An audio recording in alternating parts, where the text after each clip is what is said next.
공부가 안 되는 사람은 시험이 오면 겁나 죽을 것 같아요. 반면에 공부 잘하는 사람은 오히려 시험을 기다립니다. 운동 좋아하는 친구는 체육 시간만 되면 너무 행복해합니다. 반면에 운동을 싫어하는 친구는 체육 시간이 제일 싫은 거예요. 마찬가지로 예수님이 다시 오실 때 세상을 심판하실 텐데 그날을 우리는 뭐라 그러냐면 재림의 날, 마지막 심판의 날 이렇게 이야기합니다. 여러분, 이런 말을 들으면 여러분들은 어떤 마음이 듭니까? 어떤 분은 두려워해요. 반면에 어떤 사람은 기다립니다. 예수님이 다시 오신다는 재림에 대해서도 상반된 느낌을 가집니다. 오늘 야고보는 재림에 대해서 어떤 사람은 예수님이 다시 오시는 것을 두려워해야 된다라고 말해주고 있고, 반면에 어떤 사람은 예수님 다시 오시는 그 재림의 날을 고대해야 됩니다. 이렇게 말씀해주고 있습니다. 예수님이 다시 오시는 날을 두려워해야 할 사람이 어떤 사람이냐? 부자입니다. 1절 말씀에 부자들은 들으십시오. 여러분에게 닥쳐올 비참한 일들을 생각하고 울며 부르짖으십시오.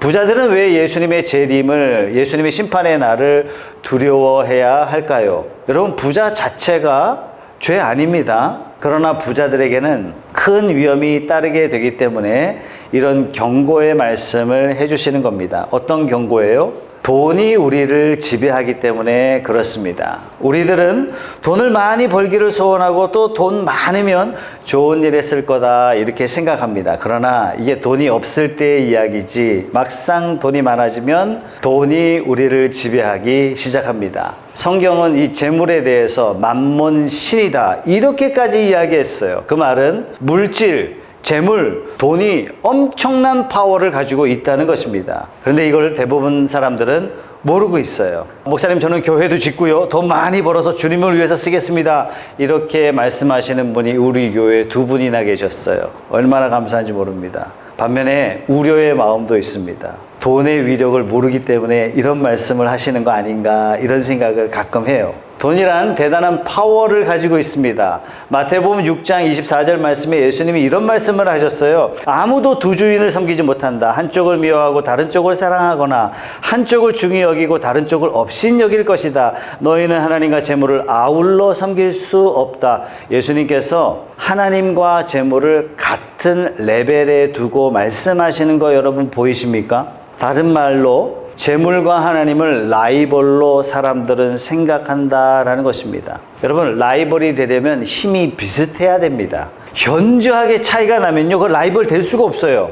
그런데 이게 라이벌이란 얘기예요. 돈이 그만큼 무섭습니다. 다른 말로 돈은 그만큼 능력이 있습니다. 돈이 능력이 있을 뿐만 아니라 하나님과 마찬가지로 돈은 우리에게 순종을 강요합니다. 우리에게 충성을 요구해요.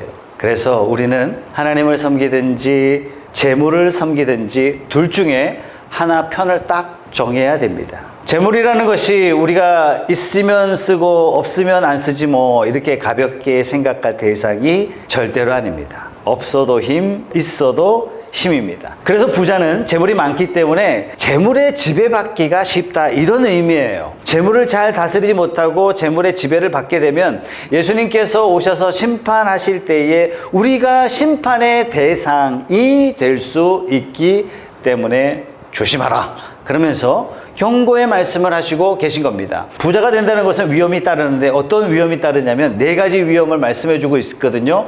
첫 번째는 축척의 위험이에요. 우리가 부자가 되면 자꾸 쌓아놓으려는 충동이 생겨요. 없을 때는 몰랐는데 재물이 생기면 생길수록 자꾸 모아요. 자꾸 모아요.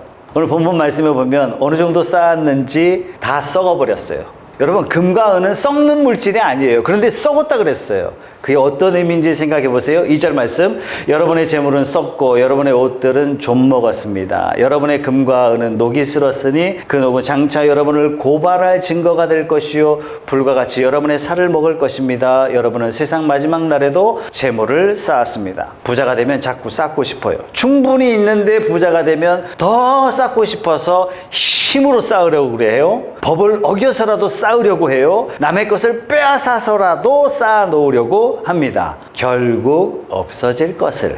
자꾸 쌓는 이유는 뭐죠? 내가 재물의 주인이다 이렇게 생각해요. 우리 크리스찬들은 재물, 물질, 돈에 대한 태도를 명확히 해야 됩니다. 우리는 하나님의 관리인이지 우리는 이 세상의 주인이 절대로 아닙니다. 하나님이 주신 물질, 하나님이 주신 시간, 이걸 우리가 관리하라고 우리에게 주신 거예요. 자녀, 부모 거 아닙니다. 하나님의 자녀입니다. 우리는 관리자로서 잘 관리하고 잘 키워야 하는 관리인일 뿐입니다. 이걸 여러분 명확하게 해야 됩니다. 그런데 물질을 쌓아서 썩을 정도로 되었다면 이것은 관리자로서 역할을 책임을 다하지 못했다. 그래서 하나님 앞에서 심판날에 징계를 받을 것이다. 이게 바로 증거가 된다는 것입니다. 그러니까 부자가 될 때 이런 위험이 있다 하는 것입니다. 두 번째 위험은 뭐냐면 착취의 위험이 있어요. 우리가 부자가 되면 모든 기준이 다 돈으로 바뀝니다. 그러니까 성공의 기준도 그냥 돈이 돼버려요. 어떤 사람이 아주 훌륭한 분이 계세요.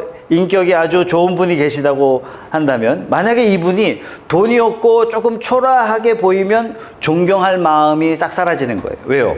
가치 기준이 돈이 되어 있기 때문에 그렇습니다. 사람을 사귈 때도 이 사람을 사귀면 나한테 돈 버는데 내가 돈 버는데 이 사람이 도움이 되나 안 되나 이걸로 결정합니다. 이 사람을 사귀었다가는 이 사람한테 내가 돈을 꿔줘야 될 것 같다. 그럼 안 사귀는 거예요. 왜요? 돈이 기준이 되어 있기 때문에 그렇습니다. 우리 시대가 굉장히 위험한 시대예요. 정치인이 왜 정치인이죠? 정치인의 목적은 정치 활동을 통해서 국민을 이롭게 행복하게 삶의 질을 높이도록 정치적 권력을 국민들로부터 이임을 받은 거예요. 이임을 잠시 동안에. 그런데 이 정치인이 목적이 돈 버는 것이 돼버린다면 정치도 국민도 내가 돈 버는데 수단으로 전락하고 마는 거예요.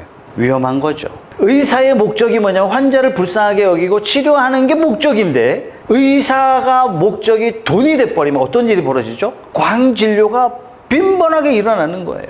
나는 필요 없는데 100만 원짜리 약 사 먹어야 되는 거예요. 교사의 목적은 학생들을 잘 가르쳐서 삶을 보다 아름답게 잠재 능력을 개발시켜서 늘 자기를 뛰어넘는 가치 있는 인생을 살아갈 수 있도록 지도하고 훈련하는 것이 교사인데 교사의 목적이 돈이 되는 순간 더 글로리 2편이 나오는 겁니다. 부잣집 아이들은 교장 앞에서도 떵떵거리는 거예요. 교장이 쩔쩔매요. 왜 이런 일이 벌어지는 겁니까? 어린이집 원장이 목적이 원을 운영을 잘해서 이 가장 기초 단계의 아이들이 교육이 잘 되도록 인성이 준비되도록 실력을 준비시켜서 몸과 마음이 건강한 아이로 성장시켜서 진학시키는 것이 목적인데 원장이 돈이 목적이면 아무리 무더워도 애가 죽지 않는 한 에어컨 안 켜는 거예요.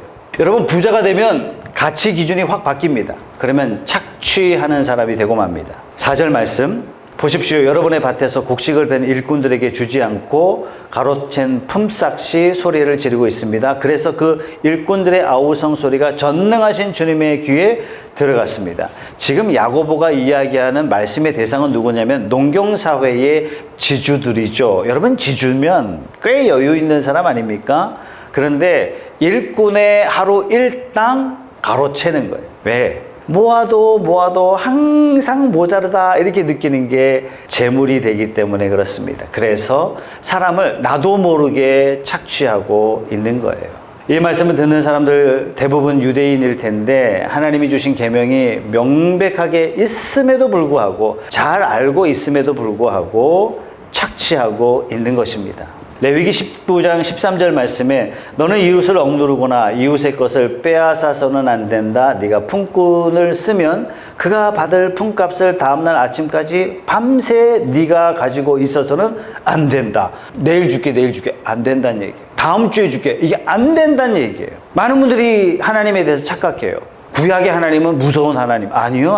하나님은 의로우시며 사랑이 많으신 분이라는 것을 많은 분들이 모르고 있어요. 하나님께서는 하루 벌어 하루 사는 사람들에 대한 깊은 관심과 사랑을 가지고 계시기 때문에 이런 말씀을 하시는 겁니다. 만약에 여러분들이 일꾼을 부리는 사람이라면 정말 잘하셔야 돼요. 14절, 신명기 24장 14절 말씀 같은 결의 가운데서나 당신들 땅 성문 안에 사는 외국 사람 가운데서 가난하여 품팔이 하는 사람을 억울하게 해서는 안 됩니다. 일용직 근로자들 함부로 대해서는 안 됩니다. 15절 그날 품삯은 그날로 주되 해가 지기 전에 주어야 합니다. 그는 가난한 사람이기 때문에 그날 품삯을 그날 받아야 살아갈 수 있습니다. 그가 그날 품삯을 못 받아 당신들을 원망하면 주님께 호소하면 당신들에게 죄가 돌아갈 것입니다. 부자가 되면 어떤 위험이 있냐면 착취의 위험이 있어요. 그러니까 돈이 중요해지면서 사람이 덜 중요해져요. 함께 일하는 사람에게 손해를 끼쳐서라도 마땅히 줘야 할 돈을 안 줘서라도 내가 돈 벌겠다고 하는 그런 마음. 사람들에게 상처를 주고 결국엔 상처받는 사람들이 누구한테 호소해요? 하나님한테 호소하는 거예요. 하나님 앞에. 이렇게 만들게 될 때 하나님께서는 이런 호소를 듣고 부자를 어떻게 하신다고요? 마지막 심판 때는 피할 길이 없다.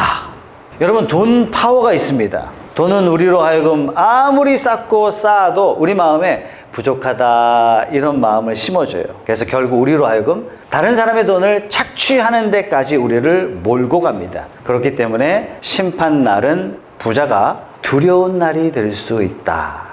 이렇게 말씀합니다. 세 번째 위험은요, 사치의 위험입니다. 5절 말씀, 여러분은 이 땅 위에서 사치와 쾌락을 누렸으며 살육의 날에 마음을 살찌게 하였습니다. 여러분, 사치가 뭐죠? 기준이 뭡니까? 어느 정도 해야 사치입니까? 여러분, 물건 살 때 비쌀수록 사실 좋죠. 그죠? 싼 게 비지떡이라는 말이 있습니다. 너무 저렴하면 상품의 질이 너무 안 좋아서 못 쓸 때가 많습니다. 비쌀수록 품질이 좋아지는데 어느 한계에 딱 도달하면 그 다음에는 왜 비싸냐? 품질이 더 좋아서가 비싼 게 아니라 더 이상 품질이 좋아질 수가 없어요. 그 다음부터는 허영의 만족을 위해서 점점 비싸집니다. 명품 브랜드들은요, 본인들이 가격을 올릴 수 있는 한계치를 알고 있어요. 값을 점점 올립니다. 그러나 질은 올라가지 않습니다. 이 올라가는 가격임에도 불구하고 내가 이걸 꼭 사야 되겠다. 그러면 이미 심각한 사치병에 걸린 사람이에요.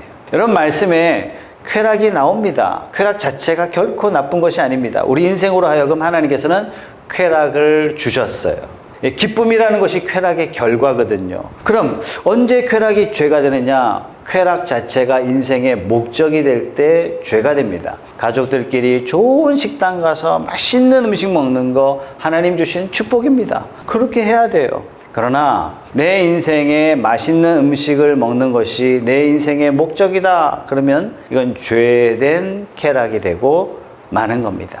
부자가 되면 사치의 위험이 있어요. 가방 사는 것이 인생의 취미다. 그게 죄가 되는 겁니다. 자랑하기 위해서 옷을 산다면 그것은 죄가 되고 마는 것입니다. 사치와 쾌락이 왜 잘못인가? 그 자체는 잘못이 아니겠습니다만 하나님께서 우리를 이 세상에 보내실 때 우리로 하여금 남을 섬기며 살라고 이 땅에 보내주셨거든요. 이것이 우리의 인생의 목적인데 우리에게 물질을 주신 것도 남을 섬기라고, 우리에게 시간을 주신 것도 섬기라고, 우리에게 건강을 주신 것도, 우리에게 재능을 주신 것도 남을 섬기라고 주신 것인데 우리에게 주신 것으로 사치와 쾌락을 위해서 산다면 하나님이 주신 목적을 외면하고 잘못 쓰고 있다는 뜻이 되죠. 여러분, 사치와 쾌락의 중심은 뭐냐면 이기심입니다. 도와줄 사람이 있고 섬겨야 할 대상이 있는데 외면하기 때문에 사치와 쾌락이 가능한 것입니다. 우리가 부자가 되면요, 이 사치와 쾌락의 위험이 늘 도사리고 있는 겁니다.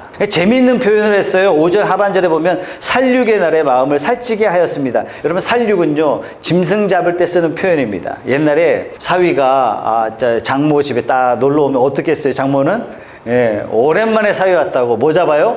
닭 잡아요. 닭장 가서 딱 여러 개의 닭들 중에 닭 어떤 놈을 잡을까 딱 해서 그 놈을 딱 찍습니다. 그래서 찍어놓고 어떻게 해요? 그 놈에게만 모이를 줘요. 그 놈만 점점점 살찝니다. 살찐다는 것은 뭘 의미해요? 죽을 날이 다가왔다.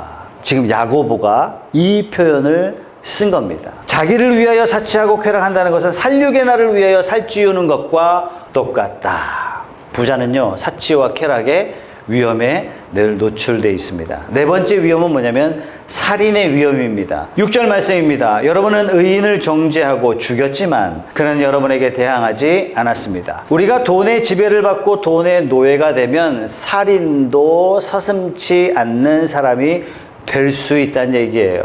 수억 원의 보험금을 타내기 위해 남편을 살해한 사건 잊을만 하면 나옵니다. 제가 영화에서 봤던 내용인데 제목도 기억 안 나고 주인공도 기억이 안 나가지고 영화 내용 중에 밤에 아무도 없는 곳에 두 남자가 탁 차를 타고 가다가 시골 할아버지를 교통사고 이렇게 친 거예요. 할아버지가 교통사고 당했는데 목숨이 붙어 있는 겁니다. 근데 옆에 앉아있던 사람이 운전했던 사람이 재벌이고 옆에 앉아있던 사람이 변호사였어요. 변호사가 재벌 보고 내리라 그러더니 다시 뒤로 빽해가지고 목숨이 붙어있는 그 할아버지를 그냥 밀고 지나간 거예요. 그런 다음에 이런 대사 내용이 있습니다. 다친 사람 처리하는 것보다 죽은 사람 처리하는 게 훨씬 더 돈이 덜 든다. 섬찟하죠. 왜? 돈의 지배를 받고 있는 거예요. 돈의 노예가 되어 있는 거예요.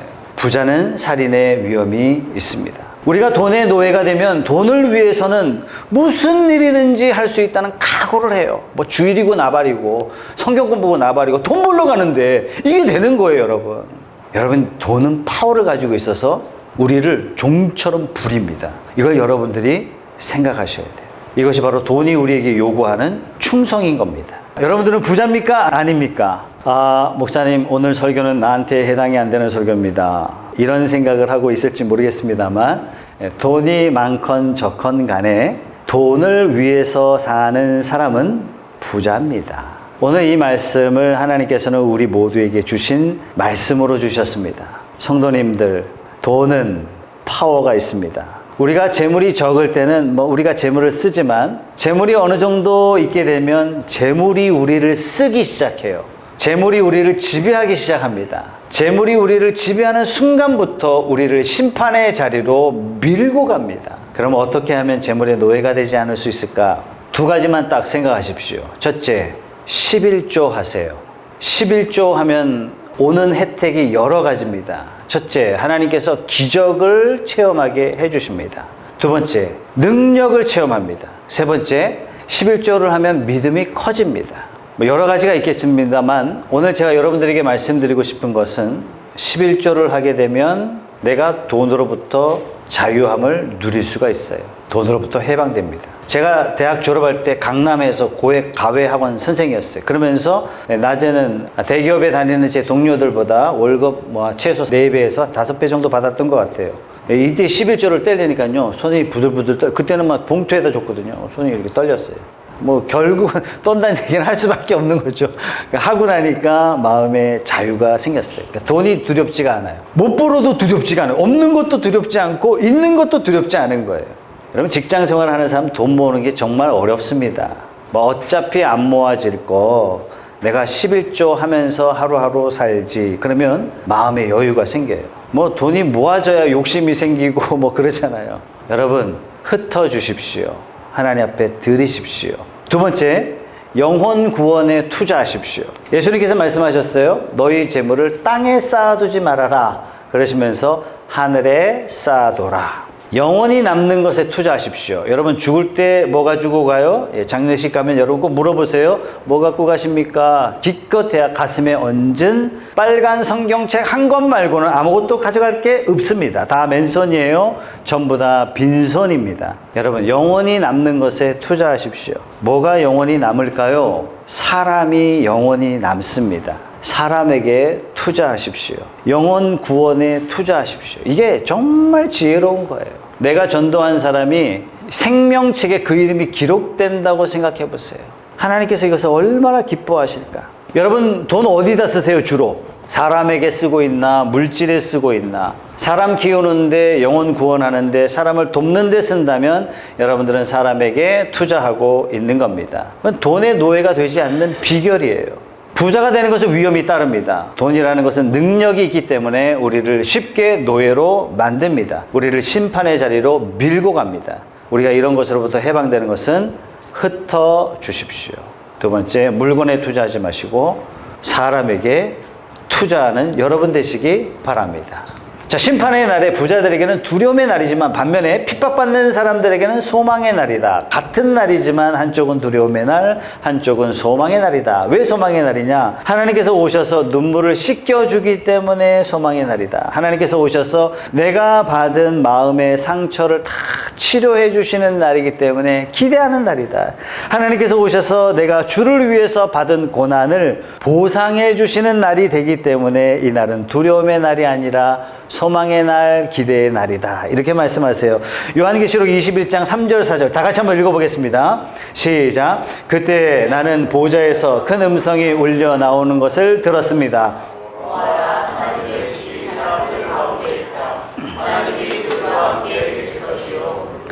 하나님의 백성이 될 것이다. 하나님이 친히 그들과 함께 계시고 그들의 눈에서 모든 눈물을 닦아주실 것이니 다시는 죽음이 없고 슬픔도 울부짖음도 고통도 없을 것이다. 이전 것들이 다 사라져 버렸기 때문이다. 예수 믿는 사람들 만나면 맨날 천국 얘기해요. 정말 진짜 비현실적이야. 예수 믿는 사람은 자꾸 뭐 마지막 심판 막 두려움을 주고 막 예수쟁이들은 너무 비현실적인 건 아닙니까? 아니죠. 이 세상은 악한 세상이기 때문에 하나님 말씀대로 살면 이게 좀 불합리하다 이런 거 많이 느낍니다. 하나님 말씀대로 의롭게 살게 되면 반드시 고난 받습니다. 타협하는 사람은 고난이 없어요. 세상 사람하고 불의하게 살아가는데 고난이 있을 수 있겠습니까? 없어요. 이 세상을 훈련 장소로 지정하셨기 때문에 이 땅에서는 완전한 평화가 없어요. 늘 불안해요. 우리 마음이 늘 허전해요. 예수님 다시 오실 때 우리가 천국에 갈 때만 우리가 완전한 안식과 완전한 평화를 누릴 수 있습니다. 파스칼도 그런 얘기를 했죠. 인간은 태어나면서 다 여기가 뻥 뚫린 채로 태어난다. 그래서 어떤 인간은 막 돈으로 채우는데 끊임없이 채우는데 아무리 돈으로 채워도 채워지지가 않는 거예요. 그래서 부자는 끊임없이 번대요. 미친 듯이 그냥 버는 거예요. 어떤 사람은 권력을 끊임없이 아무리 높은 곳에 올라가도 이게 채워지지 않기 때문에 끊임없이 올라간대. 끊임없이. 하나님으로만 채울 수 있는 곳이기 때문에 그렇습니다. 배우자가 채울 수 없어요. 좋은 친구, 멋진 취미 어떤 것으로도 채워지지 않습니다. 천국에 가서 하나님만이 채워줄 수 있는 구멍을 우리는 다 가지고 있는 겁니다. 그래서 구원받은 성도는 저 천국을 늘 사모할 수밖에 없는 거예요. 천국을 소망하며 살아가는 그런 성도들에게 야고보는 이런 권면을 합니다. 7절 말씀. 그러므로 형제자매 여러분, 주님께서 오실 때까지 참고 견디십시오. 보십시오. 농부는 이른 비와 늦은 비가 땅에 내릴 때까지 오래 참으며 땅의 귀한 소철을 기다립니다. 여러분도 참으십시오. 마음을 굳게 하십시오. 주님께서 오실 때가 가깝습니다. 10절 말씀. 형제자매 여러분, 주님의 이름으로 예언한 예언자들을 고난과 인내의 본보기로 삼으십시오. 보십시오. 참고 견딘 사람은 복되다고 우리는 생각합니다. 여러분은 욥이 어떻게 참고 견디었는지를 들었고 또 주님께서 나중에 그에게 어떻게 하셨는지를 알고 있습니다. 소망은 천국에 있기 때문에 어려움 가운데 참고 견디십시오. 아픔 가운데 참으십시오. 서러움 가운데 참고 견디십시오.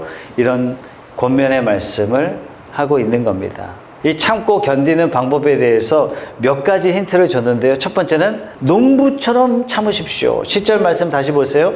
그러므로 형제자매 여러분, 주님께서 오실 때까지 참고 견디십시오. 보십시오. 농부는 이른 비와 늦은 비가 땅에 내리기까지 오래 참으며 땅의 귀한 소철을 기다립니다. 이스라엘이 농사 짓는데 비가 두 번 옵니다. 처음에 오는 비를 이른 비, 9월달, 10월달에 와요. 두 번째 오는 비를 늦은 비, 그걸 3월달, 4월달에 오는 비를 말합니다. 이 두 번의 비가 와야 농사가 되는데 농부가 어떻게 비를 기다려? 내가 막 조바심을 가지고 빨리 비가 와야 되는데 이렇게 해봐야 되는 게 아니라는 걸 농부는 너무나 잘 알아요. 그래서 하나님이 주실 걸 믿고 그냥 기다리는 거예요. 그래서 농부처럼 여러분들이 기다리십시오. 두 번째는요, 원망하지 말고 때가 되면 다 주실 줄 알고 참아라. 9절 말씀입니다. 같이 읽어보겠습니다. 시작. 형제자매 여러분, 심판을 받지 않으려거든 서로 원망하지 마십시오. 보십시오. 심판하실 분께서 이미 문 앞에 서 계십니다. 환경이 어려우면 자꾸 원망하게 되죠. 우리 삶에 어려운 문제 만나면 막 불평하게 됩니다. 우리나라의 이혼율이 굉장히 높은데 이혼한 사람들 보면은 뭐 애정이 없어서가 아니라 왜 이혼했느냐 그 내용을 보니까 요즘에 70%가 경제적인 문제 때문에 이혼한다 하는 통계가 나옵니다. 뭐 경제적으로 어려우니까 뭐 애정이 식어서가 아니라 경제적으로 어려우니까 뭐 어려움을 이렇게 원인을 찾다 보니까 뭐 남편 때문에 그런 거 아닌가 뭐 부인 때문에 그런 거 아닌가 뭐 서로 불평하고 싸우다 보니까 서로 원망하게 되고 어려운 환경을 배우자 탓으로 돌리게 되고 원망하게 되고 어려워지는 겁니다. 그래서 야고보는 여러분 힘들어도 원망하지 말고 참으십시오. 우리도 환경이 어려우면 우리는 제약된 세상에 살기 때문에 자꾸 어려운 환경 때문에 자꾸 주변을 돌아봐요.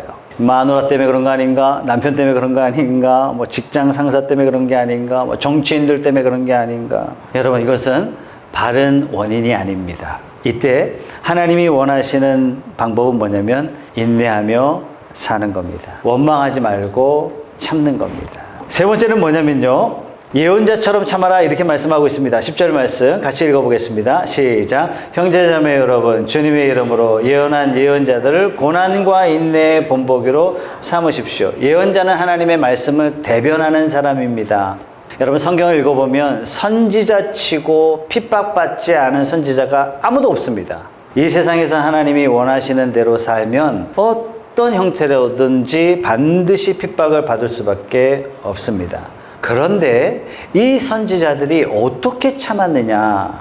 선지자들은요, 나중에 주실 하나님의 상을, 나중에 하나님이 하실 칭찬을 바라봤다라는 것입니다. 그래서 우리도 어떻게 참아요? 하나님, 지금은 어렵지만 하나님이 나를 칭찬하실 거야, 나를 격려하실 거야, 나를 복 주실 거야. 자, 11절 말씀, 마태복음 5장 11절 말씀, 예수님이 이런 약속을 하셨어요. 너희가 나 때문에 모욕을 당하고 박해를 받고 터무니없는 말로 온갖 비난을 받으면 복이 있다. 너희는 기뻐하고 즐거워하여라. 하늘에서 받을 너희의 상이 크기 때문이다. 너희보다 먼저 온 예언자들도 이와 같이 박해를 받았다. 우리가 주를 위해서 받는 고난, 우리가 주를 위해서 받는 모욕, 다 상이 있다는 거예요. 예수님이 약속하신 것입니다. 네 번째, 욥과 같이 참아라 이렇게 말씀합니다. 11절 말씀 보십시오. 참고 견딘 사람은 복되다고 우리는 생각합니다. 여러분은 욥이 어떻게 참고 견디었는지를 들었고 또 주님께서 나중에 그에게 어떻게 하셨는지를 알고 있습니다. 주님은 가여워하시는 마음이 넘치고 불쌍히 여기시는 마음이 크십니다. 여러분, 욥을 너무 잘 알고 계시죠? 욥은 아주 부자였습니다. 여러분들이 생각하는 그 이상입니다. 욥은 그냥 동방의 부자가 아니라 그냥 동방의 한 부족 국가의 대통령이에요. 자녀가 7남 3녀가 있었어요. 양과 염소와 낙타와 소와, 소가 암소가 7,000마리, 숫소가 몇 마리, 이렇게 다 나옵니다. 어마어마한 부자예요. 그런데 어느 날 산적들이 와가지고 가축들을 몽땅 쓸어갑니다. 얼마 있다가 큰아들 집에서 온 가족이 모여서 생일잔치 하는데 7남 3녀가 천장이 무너져서 몰살당합니다. 욥은 몸에 욕창이 생겨서 사람이 볼 때 처참한 지경까지 가요. 손으로 긁는데도 이게 느껴지지가 않아서 벽돌을 가지고 와서 막 긁어댑니다. 참다 못해 부인까지 와가지고 이렇게 이야기합니다. 아이고, 하나님 저주하고 뒤져버려라. 저주를 해요. 욥의 고민이 뭐예요? 하나님, 내가 왜 이 고난을 받아야 됩니까? 친구들이 와가지고 위로한답시고 와서 하는 소리가 네가 죄가 있으니까 벌 받는 거지. 네가 아무런 죄가 없는데 어떻게 이런 네가 고난을 받을 수가 있어. 그러면서 회개하라고 책망합니다. 그냥 욥이 하나님 앞에 기도합니다. 하나님, 내가 비록 완전한 사람은 아니지만 내가 회개할 죄가 마땅히 없습니다. 그렇게 반박하지만 친구들은 교대로 찾아와가지고 네가 이놈아, 우리가 모르는 죄가 있어서 그렇지 이놈 자식아, 온갖 욕을 퍼붓습니다. 여러분, 결과가 뭔지 여러분 잘 아시잖아요. 욥기 42장 5절에 말, 하나님 모든 재산은 딱 2배로 주셨습니다. 욥기 42장 5절의 말씀에 주님이 어떤 분이시라는 것을 지금까지는 제가 귀로만 들었습니다. 그러나 이제는 제가 제 눈으로 주님을 뵙습니다. 무슨 얘기입니까? 하나님 체험했습니다. 하나님이 나를 만나 주셨습니다. 여러분, 그거 아세요? 이상하게 우리는 고난을 통해서 하나님을 만나게 됩니다. 잘 나갈 때, 즐거울 때 이렇게 만나 주시면 좋잖아요. 근데 그때 하나님이 오셔도 내가 못 느끼는 거예요. 잘 나가는 사람한테 예수 믿어요, 당신 복 받습니다, 그러면 비웃습니다. 너나 잘 믿어라. 다시 말해서 이 복된 소리가 들리지가 않습니다. 하나님은 우리가 고난 가운데 있을 때도 만나주시는 거예요. 그 고난을 통해서 만나는 겁니다. 그래서 참으십시오, 인내하십시오, 이렇게 말씀하는 겁니다. 사랑하는 성도 여러분, 이 세상은 우리가 잠시 몸담고 사는 마치 출장 온 것과 같은 그런 세상입니다. 우리 소망은 천국에 두어야 하고 우리의 소망은 예수님께 두고 살아야 됩니다. 예수님 오시는 날을 고대하며 살아갑시다. 우리의 고향은요, 저 천국이에요. 어떤 젊은 부부가 아프리카 선교사로 헌신합니다. 아무도 알아주는 사람이 없는데 아프리카에서 50년 동안 선교했어요. 이제 은퇴하고 미국 본국으로 돌아옵니다. 돌아오는 비행기를 딱 탔는데 누구하고 비행기를 같이 탔냐면 비틀즈하고 같이 탔어요. 그때 당시 비틀즈는 오늘날 BTS입니다. BTS. 엄청난 인기를 끌었던 이 남성 그룹과 함께 탄 이 비행기가 뉴욕 공항에 딱 도착하자마자 비틀즈가 온다는 이 소식 때문에 수많은 팬들이 공항을 가득 메웠어요. 다른 승객들이 도저히 빠져나갈 수 없는 상황입니다. 한쪽은 수많은 인파가 몰려서 환영하는데 50년 동안 선교한 노 부부를 환영하는 사람은 아무도 없었어요. 선교부하고 소통이 안 돼서 마중 나온 사람이 한 사람도 없었던 겁니다. 할 수 없이 노 부부는 택시를 타고 정해진 숙소로 도착합니다. 숙소에 도착했는데 관리인이 또 키를 안 주는 거예요. 또 선교부하고 미리 이야기가 안 돼가지고 뭐 줄 수가 없는 거예요. 그래서 간신히 설명해서 관리인에게 열쇠를 받아서 자기들이 묵어야 할 숙소로 들어갑니다. 들어가 보니까 방 안에 준비된 게 아무것도 없는 거예요.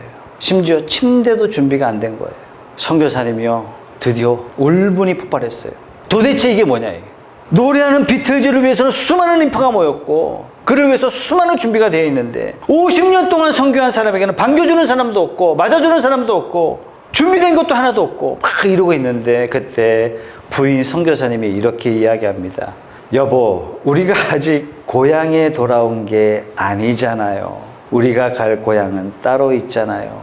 사랑하는 성도 여러분, 이 세상은 우리의 고향이 아닙니다. 잠시 몸담았을 뿐 우리의 고향은 천국에 있습니다. 주님 바라보시고 주님 의지하시고 사시고 예수님 오시는 날이 두려움의 날이 되지 아니하고 오히려 기대가 되고 소망이 되는 그런 복된 날이 다 되시길 예수님의 이름으로 축복합니다.